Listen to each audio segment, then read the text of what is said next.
Hello, everyone. My name is Haley Soifer, and I'm the CEO of the Jewish Democratic Council of America.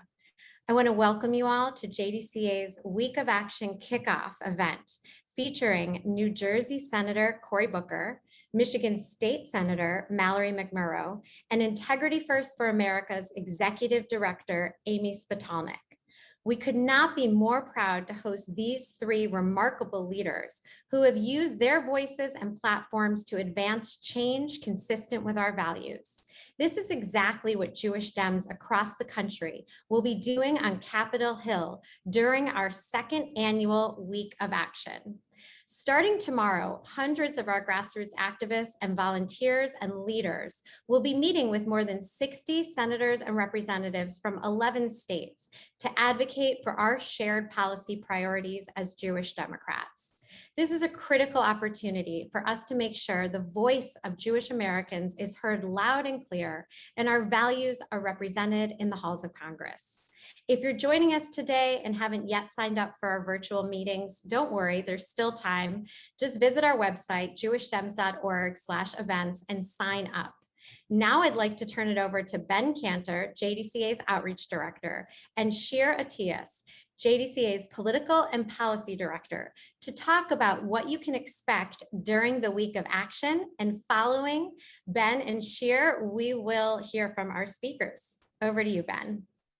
Thank you, Haley, and thank you to everyone for joining today's Zoom and for signing up for our Week of Action. This is our second annual Week of Action and virtual Hill Days. Last year's Week of Action was a resounding success. We engaged volunteers across the country and elevated a number of key policy priorities to our friends in Congress. We are looking forward to replicating that success this year. So the purpose behind the Week of Action is that, first, it promotes a specific agenda and will elevate key priorities to our friends in Congress. It also demonstrates to our friends in Congress that we have a strong base of volunteers and are here to support them as they fight for the issues that we care about. And finally, it begins to build a community of activism that will carry us toward making a significant impact in the midterms. As most of you know, our meetings are going to be tomorrow and Thursday, and each meeting will be 30 minutes.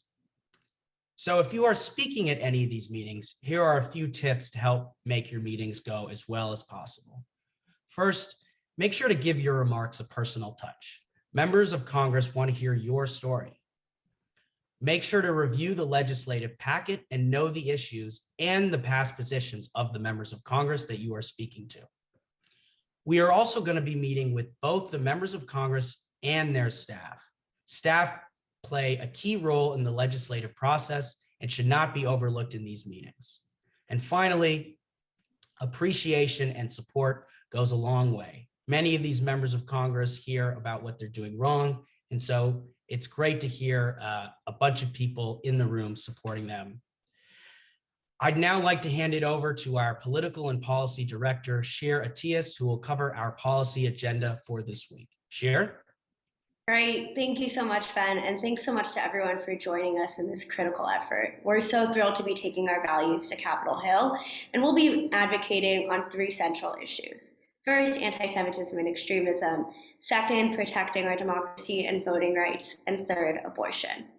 As anti-Semitism continues to rise across the country, our fight against anti-Semitism includes one against domestic terrorism and extremism. We'll be asking our senators and members of Congress to bring the Domestic Terrorism Prevention Act for a vote on the floor, a critical act which will provide the federal government with the resources and organization it needs to combat and prevent domestic terrorism. We'll also be asking our members of Congress to advocate for $360 million, at least $360 million in funding for the Nonprofit Security Grant Program to ensure that our synagogues, our community centers, our places of worship, and those of all people of faith have the funding they need to ensure their security. And finally, we'll be engaging in a conversation about social media regulation and addressing hate in the online public sphere. As Republicans continue to push anti-democracy legislation and voter suppression methods, we're going to continue our activism in support of protecting democracy and voting rights. We must pass comprehensive pro-democracy legislation, and this absolutely necessitates abolishing or reforming the filibuster, as just passing so many of our priorities. We'll also be advocating for smaller reforms in the absence of a comprehensive pro-democracy package, which includes protections for our election workers and polling place. And finally, and certainly not least, we'll be taking our Jewish values to the Hill to talk about abortion access and reproductive justice, and our Jewish values that inform us that protecting the right to an abortion is a Jewish value and a human rights issue. It couldn't come at a more critical time in light of the leaked draft decision of the Supreme Court, and because the Senate will be voting this week, right in the middle of our week of action meetings, on the Women's Health Protection Act, which will codify Roe v. Wade into law. They'll be hearing from us before and after their meetings on both the importance of passing this legislation and doing everything else we need to do to codify Roe v. Wade. Now, I know that was a lot, but don't worry, we've given you all the materials you'll need for your meetings and writing, and we're excited to be joined by so many wonderful speakers today. Over to Haley to introduce them. Great. Well, thank you. Thank you so much to Ben and Sheer. We were now going to introduce Senator Booker, but I think we're slightly ahead of schedule. So I think we're going to mix things up a bit and move right to our Michigan State Senator, Mallory McMorrow.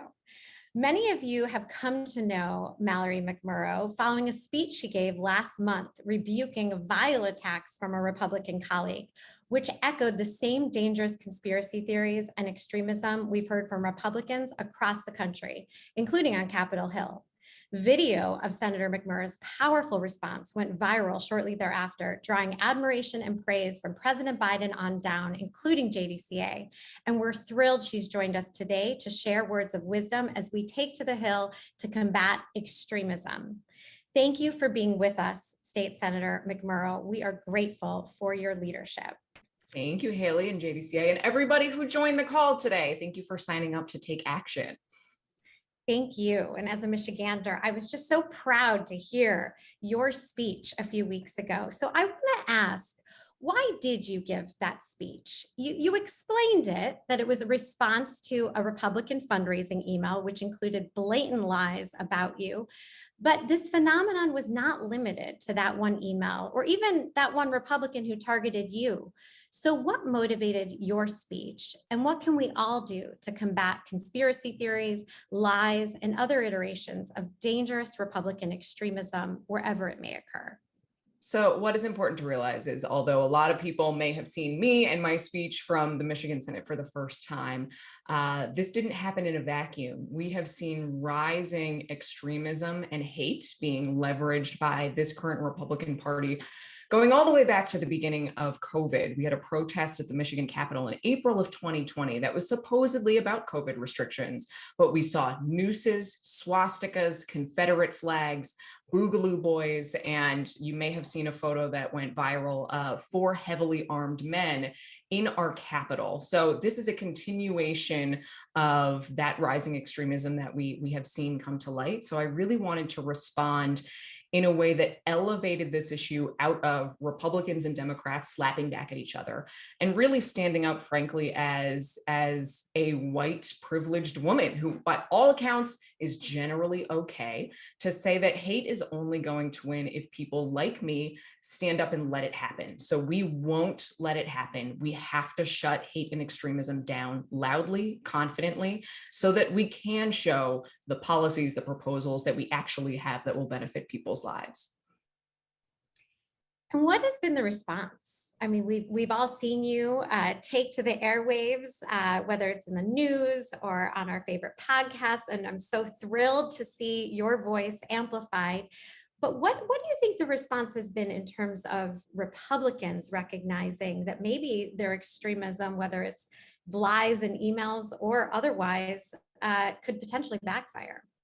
So I want to separate. I have had no response from my sitting Republican colleagues, not one, which is just incredibly heartbreaking. But I have had outreach from local elected officials who are Republicans, constituents of mine who are Republicans, and people from all around the country and the world of all faiths, all backgrounds, Republicans, Democrats, independents, everywhere in between, who have said, you're right, this has gone way too far. We want to get back to a place where we're civil, where we're engaging with each other. And I think that's an important point that I am trying to convey to people is, there's a lot of people out there who are lifelong Republicans, Republican voters. I'm not talking about my constituents. I'm talking about this version of Republican leadership who is comfortable aligning with extremist groups, attacking vulnerable communities, particularly the LGBTQ community, and stripping our rights. You know, a week after the speech, seeing the draft SCOTUS opinion come down. This is about all of us standing together for our own rights for each other. And I think that across the board, that is a winning message, no matter what. I'm glad you mentioned SCOTUS. On that note, over the next 2 days, as part of our week of action, we will be advocating for our values. And one of those is that we'll be asking members of Congress to abolish the filibuster in order to codify into law the right to access abortion. What do you see as the path forward to protect abortion rights? And why is it so important for elected officials to hear from their constituents on this vital issue? So on this issue in particular, the strategy for 50 years, 5 decades, has been to wear us down, to strip away access, and frankly, convince a lot of us that this is a divisive issue when we know that it's not. This is really about my right. I spoke on the Capitol steps this week in Michigan. I am here as a state senator and a mom because I chose when it was the right time for me. I'm the mom to a 1-year-old, and that is a right that everybody should have.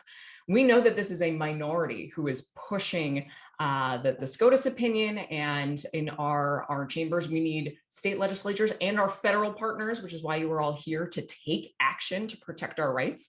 But I want to encourage everybody who signed up to volunteer. It's okay to be personal, share a personal story. I think for too long, too many of us haven't talked about what this issue means for us, what it means for starting a family, what it means for being an independent, fully realized person, and that matters.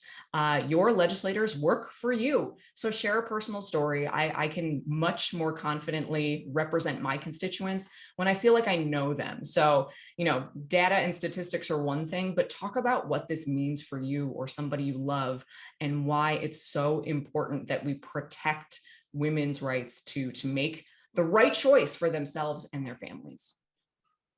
Well, thank you so much, Senator McMorrow. As a woman, as a Democrat, as a Michigander, I'm so proud to be represented by you, and we're all proud to join with you in calling out hate and extremism wherever we may see it. So thank you for lifting your voice and our values. Of course, and thank you, everybody. We can't do this alone. We need you. Sign up now, enjoy the week of action, and then keep signing up, coming back, because this system works when we all participate. Thank you. We will now turn to our next speaker, Senator Cory Booker. I want to hear more from Mallory, though, for crying out loud. Should we hear from me? This is Senator McMorrow. Come on. I've been watching her all over the internet. We go way back. Jersey native in Michigan. We're good people. I'm the child of someone born in Detroit. My grandfather migrated north to the assembly lines for Ford and during the Great Black Northern Migration. So I'm deep Michigan roots, and it's so good to see you here, and I'm so grateful. And I'm the daughter of Jersey parents in Michigan, so we are representing across the country. Go Jersey! You see, well, there's another tie as well. Hallie, we're just taking over here. You can take over, but there's another tie as well, which is why we've invited you both. And that is, I think it was actually within a week that you both confronted the same kind of extremism. Senator Booker, you in the confirmation hearings for now Justice Ketanji Brown Jackson, and you, Senator McMorrow, in the Michigan State Senate, the same kind of extremism that we are going to the Hill to combat. So with that, Senator Booker, I want to ask you about that. We were all inspired in that moment by your uplifting remarks at that confirmation hearing. And we shared the joy that you expressed about Justice Jackson breaking glass ceilings, especially for women of color on the Supreme Court.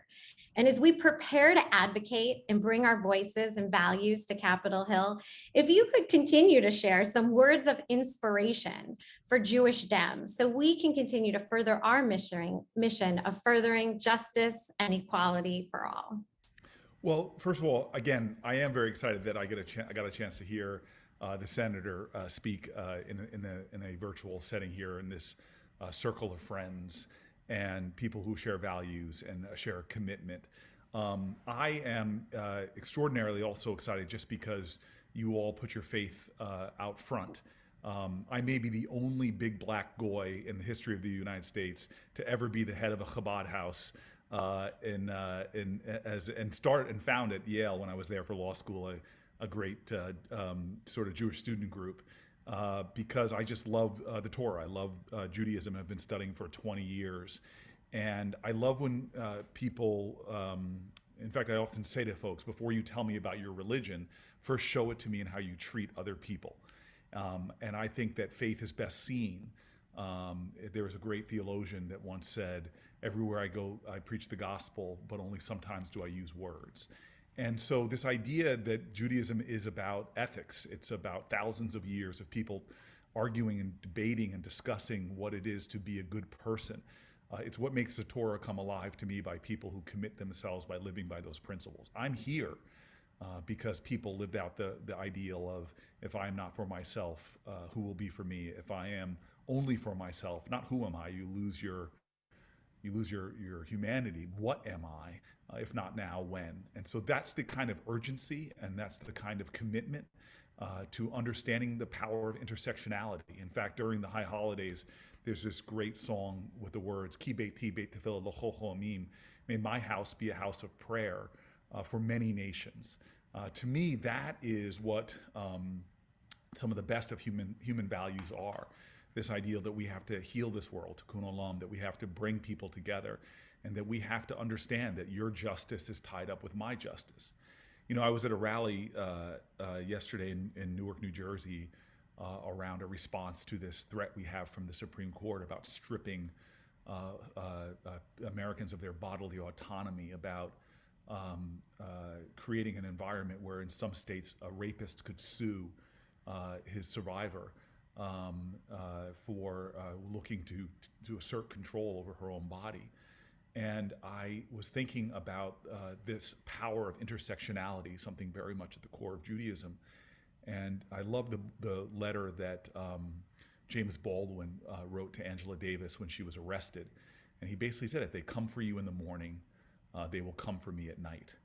And so I do believe what King said, that injustice anywhere is a threat to justice everywhere. I do believe that now is the time where, as King would also say, we will remember the silence of our friends more than the words of our enemies. This is really one of those times where we have to activate that best of human values, of compassion, of empathy, of activism, of moral imagination about how we, through our peaceful protests, can end a nightmare where we're spinning, in fact, spiraling, in my opinion, towards a perverse handmaiden's tale reality where we strip fellow Americans of their ability to have bodily autonomy and real freedom. Well, thank you, Senator. You may not have been born Jewish, but we are happy to have you as an honorary Jew, and you most certainly are a mensch. Well, I appreciate Our values.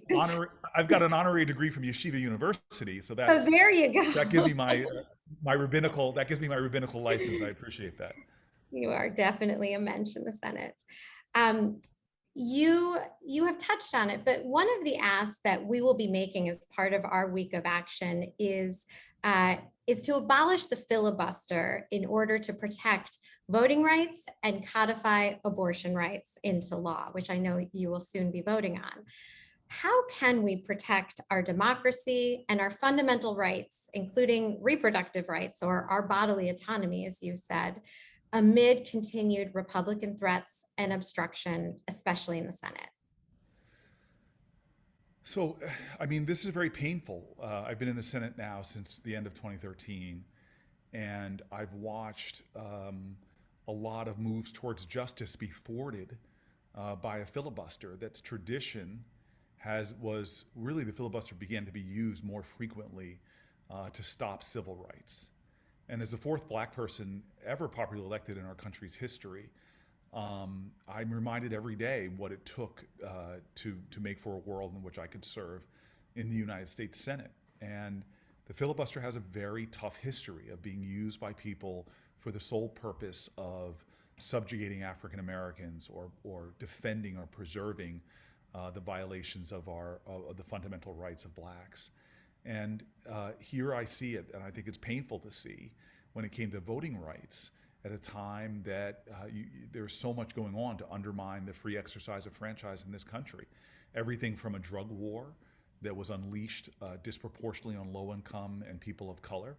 And I went to Stanford, Oxford, and Yale, lots of people using marijuana, for example, with no fear of consequence. But I live in a low-income black and brown neighborhood below the poverty line, and I see people getting punished for marijuana. And I bring that up because there's no difference between blacks or whites for using marijuana or even selling it, but blacks are 4 times more likely to be arrested for it. And when you are arrested and convicted for doing what 2 of the last 4 presidents did, you lose your voting rights. And so you start seeing the erosion of voting rights for low-income and minority people, starting from felony disenfranchisement, all the way now to laws being written, as one federal judge said in North Carolina, with surgical-like precision to disenfranchise African Americans. And at a time that we try to simply go back to restoring the Voting Rights Act, it was a filibuster that stopped us because a lot of our Republican colleagues, it seems to me, believe that they need to fix the rules in order to win the elections. And now here we have yet another fundamental right, human right, to have bodily autonomy. And we are going to lose this vote coming tomorrow or Thursday because of the filibuster. And so I was one of these people when I first got here, and then Paul Ryan was in charge of the House, Mitch McConnell was in charge of the Senate, and Donald Trump was a president. I would remind people, oh, you want to get rid of the filibuster. For many communities, it would be really unfortunate. For my community, a low-income community where people are often more vulnerable, I would argue that it was something that would be devastating. As we know that this abortion laws that are being written in many states are disproportionately impacting low-income folks who can't access contraceptive care or Planned Parenthoods or abortion care. But I've shifted my views to come to believe that we need to get back to consequential elections where you have the empowered majorities, not to trample the rights of minorities, but to advance the rights the fundamental rights of our nation. And so for things like bodily autonomy, things like voting rights especially, I think we should work to overcome the filibuster. And I'm hoping, as much as people tell us that we're going to get wiped out in this midterm election, I'm not surrendering to that cynicism.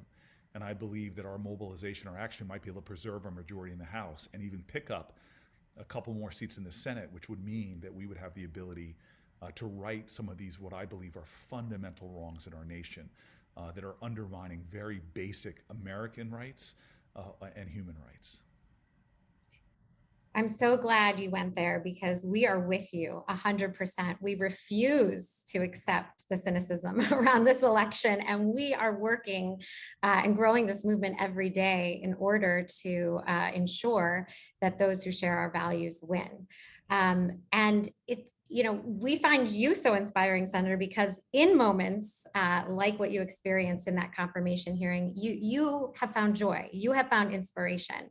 So as we approach these elections, and the people on this call and those who are in this movement with us are preparing to get to work, what are some words of inspiration for us? What can we do to make a difference between now and November 8th?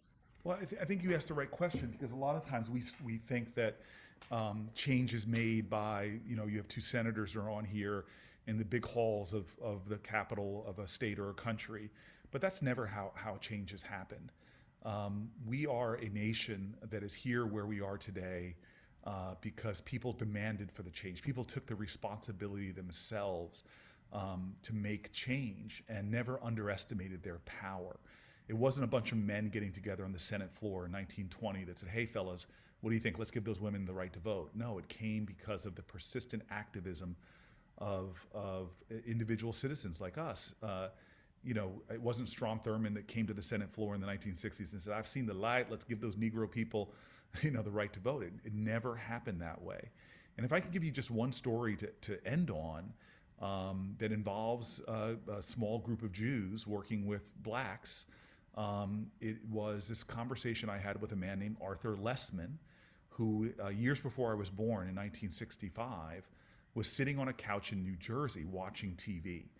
And it was a movie called Judgment at Nuremberg that most of America was watching, because back in those days we had like 3 channels and you had to get up from your couch and walk over to the TV to change them, actually. And he saw what happened that night as they broke away from the movie Judgment at Nuremberg to show a bridge in Alabama called the Edmund Pettus Bridge. And he was stunned watching these marchers get viciously beaten by Alabama state troopers, and immediately stood up and thought to himself, I've got to go to Alabama and help. And then he laughed at himself when he realized he couldn't even buy a plane ticket, not to mention close his new business that he started. He just started a law firm. And so then he just sat back on his couch and decided to do something that is a great American tradition. He said, you know what? I'm just going to do the best I can with what I have where I am.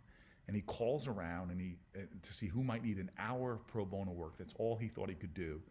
But it was more than he had been doing before, and found this African-American woman, young woman, who is now 93 years old and still running the same organization in New Jersey, the Fair Housing Council. And she said, I need lawyers. We don't know how to break the fierce housing segregation here. And he went along working with her to build this scheme to integrate all white neighborhoods in New Jersey. And he says he gets this, years later, in 1969, he gets this case file of this family that had been trying to move into towns but kept getting turned away. He ended up setting up a situation where he would send a white couple in behind them to find out that the houses they were told were sold were actually still for sale. And the black family fell in love with this house. They were told it was sold.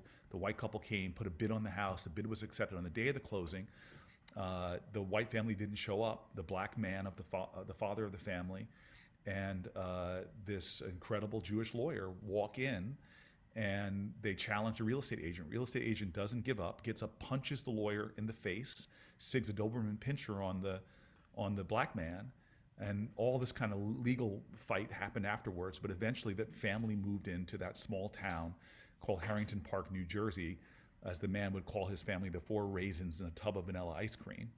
And that family is my family. That's the story of how I got to New Jersey and how I got into that house, because of a small group of blacks and Jews who got together and said, we're going to change things. And just a couple generations later, I'm a United States Senator. And so I tell you that story because nothing ever done in the cause of righteousness and justice and the cause of love is ever in vain. It is never in vain. And to me, hope ultimately isn't an emotion that I feel every once in a while, hopeful. No. Hope is a conviction. It's an activism.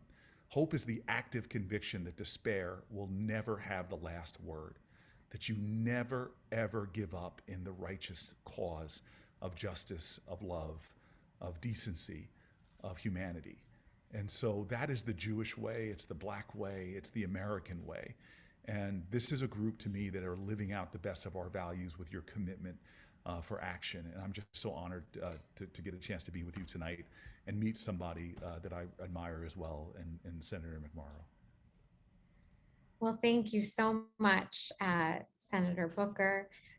Thank you to Senator McMorrow as well. We are so inspired by both of you for living your values, and we are going to follow that this week as we take our values to the Hill. So thank you both. We now want to turn to Integrity First for America's Executive Director, Amy Spitalnick. For those of you who don't know, Integrity First for America is the civil rights group behind the successful lawsuit against the neo-Nazis and white supremacists who orchestrated the August 2017 Unite the Right rally in Charlottesville. Amy and her colleagues at IFA literally sued Nazis, and they won. How many people can say that? And we're grateful to Amy and IFA for their tireless work to hold white supremacists accountable. So we want to welcome Amy. Thank you so much, Haley. And I did not think through the unfortunate task of following Mallory, McMorrow, and Cory Booker, who are among two of my favorite people to listen to, and will try to do my very best. Well, we are lucky to have you as well to talk about extremism, which you have learned probably more than you ever intended through this lawsuit. So can you tell us all about why it's so important to focus on anti-Semitism, which of course is of deep concern to the Jewish community, within the larger framework of combating extremism and white supremacy? And also, if you could speak about ties between the neo-Nazis who planned the rally in Charlottesville and those who participated in the January 6th insurrection, that relationship or continuum between those who attack the Jewish community and those who have attacked our democracy. Absolutely. Look, the Jewish community's safety is inextricably linked with that of the many other communities under attack and with the broader assault happening against our democracy right now. All three issue areas that you all will be headed to the Hill to advocate on this week are deeply connected, and you really can't separate them when you think about the moment we're living in and our obligation to fight back against a rising tide of extremism. Fighting extremism means standing up for our democracy and for the rights of everyone, everywhere. And as I think the other speakers have noted, this assault on our rights and our democracy, this rise in extremism, didn't just come out of nowhere. It's the result of a years-long sustained effort by far-right extremists to chip away at rights that have been hard fought and hard won, and to increasingly normalize the sort of extremism that we saw on the streets of Charlottesville and in so many other instances in recent years. There are the obvious ways that that extremism manifests, that we all know, the visceral feeling of seeing neo-Nazis with torches chanting, "Jews will not replace us." Pittsburgh, the attack on the synagogue there, Poway, El Paso, January 6th, as has been mentioned. And so many of these attacks were motivated by the conspiracy theory, the Great Replacement, which is a common denominator in many of these cases that I think is a sad reflection and manifestation of the sort of extremism we're talking about here. This idea about how all of our communities' fates are intertwined, because when you think about what motivates these extremists, they truly do hate all of us. This Great Replacement speaks to how, for example, Jews are the puppet masters orchestrating the replacement of the white race here in the United States through support for the Black community, immigrants, refugees, and anyone who doesn't fit into the vile and narrow definition for what this country should be. And as we've talked about, it has manifested in violent, horrific ways in these attacks on our community and so many other communities around the country. But what's equally concerning is that that conspiracy theory and the related extremism is becoming increasingly normalized. Article after article tells us that elected officials, just today an article in Vice talked about Republican Senate candidates who are espousing replacement theory as part of their stump speeches and on the campaign trail. Last week, the New York Times published an article about how Tucker Carlson includes replacement theory in over 1/3 of his shows. And of course, that conspiracy theory goes hand in hand with the broader vilification of immigrants, refugees, the ancient tropes used to scapegoat the Asian American community around COVID. And so it might feel far off in terms of this amorphous conspiracy theory that we know has motivated specific attacks, but I think it's important to understand how it is becoming increasingly normalized in our politics, in our society, in a way that is directly fueling this broader rise in anti-democratic extremist activity. And we see how that's manifesting in the record level hate crimes, highest number of reported hate crimes in decades, according to the FBI, targeting countless communities from Jews to Asian Americans to Muslims to Sikhs to Black people Just a few weeks ago, the ADL put out a new report showing a 167% increase in anti-Semitic attacks. And of course, the other acts of violent extremism, including Charlottesville and January 6th, which in many ways really were the harbingers of the anti-democratic extremism we're seeing in our society, from those hate crimes to attacks on election and public health and education officials, to the very policies that you're all headed to the Hill this week to fight against. And so it's important to understand that none of these things are happening in silos, but they're part of this broader assault on our communities and our democracy, and that we as Jews are not just at risk here, but that we can do a lot to fight back, because it's not just about our safety, but the safety of so many other communities whose fates are tied up with ours. Well, thank you, Amy. And you and IFA were successful in fighting domestic extremism in court. So what tactics have you found to be most effective and persuasive, which we can employ during our meetings with members of Congress to ensure that the US government has even stronger tools to hold extremists accountable? We can't all sue Nazis, just like you did. So what can we do to make a difference on this issue? I think you're right that not everyone can sue Nazis, but everyone can use whatever tools they have to fight back and demand change at a moment when it's necessary and when we're obligated to act. We're not powerless, however daunting this moment may feel. And I think when you all go to the Hill this week, virtually, we need to be clear about what's motivating these attacks on our rights and our democracy. We can't shy away from the fact that this is at its core hate and extremism, that what we're talking about here is fundamentally authoritarian and violent, and that it's at odds with every fundamental value that not only we as Jews hold, but that the majority of Americans hold. And that includes not just what we've been talking about over the last few minutes, but the voter suppression efforts targeting the Black community, books being banned, educators being censored from talking about our history, immigrants and others being vilified, and of course the rights of LGBTQ people being stripped away, with these policies that are delegitimizing their very existence. And of course, as has been said repeatedly today, the fact that our fundamental reproductive freedom is under attack, not just in the draft Supreme Court opinion, but by other far-right extremist anti-abortion policies that are becoming law around the country. And so the list goes on, and putting in place the safeguards that you all will be advocating for to begin to stem the tide of extremism and anti-democratic hate is so crucial, because this extremism doesn't exist in a vacuum. It too often leads to the real-world violence and trauma against so many communities that we're talking about. None of us are safe if one of us isn't safe. And the last few years have made that very clear. All of our communities' fates are intertwined. And again, our failure to protect any community leaves all of us at risk. And so we know that our elected officials have a fundamental responsibility to act when our communities are under threat, when our very democracy is at risk.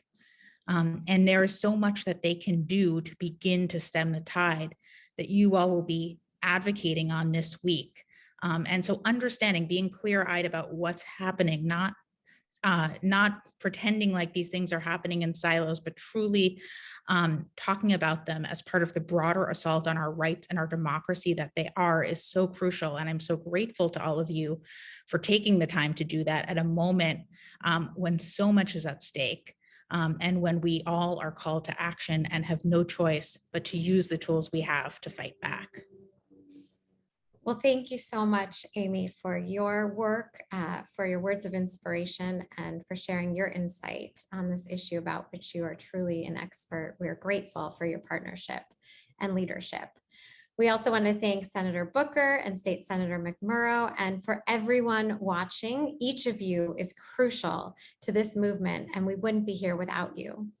I now want to invite JDCA's Director of Programming and Strategy, Bobby Saferstein, to share some concluding remarks as we embark upon our second annual Week of Action. Over to you, Bobby. Thank you, Haley, and thank you to all of our speakers and all of you at home for joining us tonight and in the days to come. As Jewish Americans, we know that it is both our right and responsibility to play an active part in our political process in order to safeguard our democratic institutions and create a more equitable and just nation and world. So what now? Well, for those of you who have already signed up to join one of our virtual Hill meetings, thank you. If you haven't, don't worry, there's still time. Please visit jewishdems.org/events to register for a meeting or 2 or 3 and to review JDCA's legislative agenda and policy materials. And if you have any questions, please email outreach@jewishdems.org and one of our staff members will be back in touch. While on our website, we encourage you to learn about the benefits of becoming a JDCA member and supporting our work. And we hope you'll consider joining one of our 15 state and local chapters, made up of grassroots volunteers just like yourselves. Our chapters are the heart of JDCA. And as we approach the fall, we're going to need everyone's help to engage more activists, reach more voters, and impact more races to maintain and expand our majorities in the House and the Senate. Also, please mark your calendars for JDCA's special virtual event on August 9th. Midterm Madness, Democracy Depends on Us. We'll be joined by elected officials, celebrities, and other guests to rally us to action and win this November. So please click on the link in the chat to sign up. You won't want to miss it. As we close out tonight's program and mark JDCA's second annual Week of Action, I invite you to join in as we say the Shehechianu.